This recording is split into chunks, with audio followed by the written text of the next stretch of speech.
অবশেষে স্বস্তি ফিরল কুলতলিতে। ভোর রাত ৩:৩২ নাগাদ বাঘ খাঁচাবন্দি হয়। সবজি ক্ষেতের মধ্যে দুটি খাঁচা পাতা হয়েছিল। টোপ হিসেবে রাখা হয়েছিল ছাগল, তাতেই খাঁচাবন্দি হয়।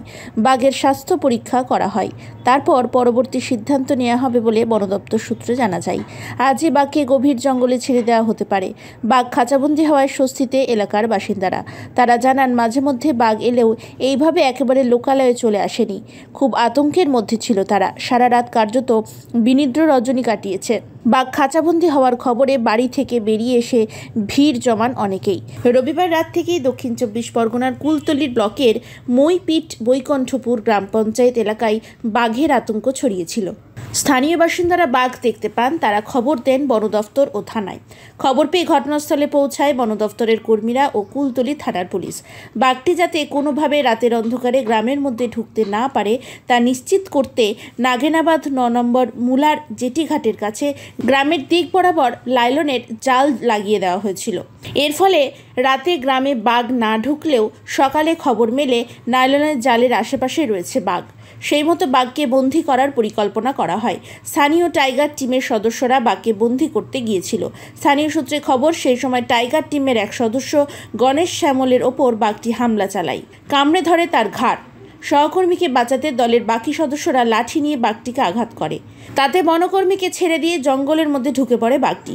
আহত বনকর্মী এসএসকেএম হাসপাতালে বর্তমানে চিকিৎসাধীন।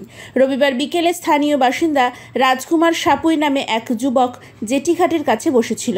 সেই সময় শ্মশানঘাটের কাছে একটি বাঘকে ঘোরাঘুরি করতে দেখেছিল সে। গ্রামে ফিরে সে কথা জানায়, এলাকায় আতঙ্ক ছড়িয়ে পড়ে। এরপরে গ্রামের লোকজন গ্রাম লাগোয়া জঙ্গলের দিকে যান লাঠি সোটা নিয়ে। সেখানে তারা বাঘের পায়ের ছাপ দেখেন। তারপরেই খবর দেওয়া হয় বন দফতরকে। একটু আছে, কিন্তু তার সঙ্গে সঙ্গে আমাদের রেসপন্সও আপনি দেখবেন কি কোনো সময় আমাদের টিম কোনো সময় সময়টা নষ্ট হয় না। যখনই কোনো দেখুন ওয়াইল্ড অ্যানিমালের মানুষ এখানে as far as Sundarbans is concern, এই সিচুয়েশনের মধ্যেই আমরা সবাই থাকি। এখানকার যে লোকাল লোক আছে ওরাও জানে কি বাঘও থাকবে, আমরাও থাকবো। তো সেই যে কো এক্সিস্টেন্সটা রয়েছে, সেই কো এক্সিস্টেন্সের মধ্যে কোনো সময় এরকম সিচুয়েশনটা ক্রিয়েট হয়ে যায়। কেন বাঘের সংখ্যাও অনেকটা বেড়েছে অ্যান্ড মানুষের সংখ্যা বাড়ছে, তার জন্য ইন্টারাকশনও একটু বেশি হচ্ছে বিটুইন হিউম্যান অ্যান্ড টাইগার।